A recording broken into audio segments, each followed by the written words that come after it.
If certain websites are not loading properly in Chrome or pages keep showing old information even after refreshing, clearing the DNS cache can often fix it in just a few seconds.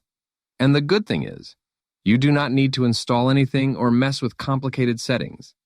First, open Google Chrome on your computer. Once Chrome opens, click on the address bar at the top, where you normally type website names. Now type this exactly. Chrome, // net, internals, // DNS. Then press Enter on your keyboard. This will open Chrome's hidden DNS settings page. You might not have seen this page before, but it is built directly into Chrome and helps manage cached website connections. Once you're here, look for the button that says Clear Host Cache. Go ahead and click on it, and that's it. Chrome will instantly clear the saved DNS cache data from the browser.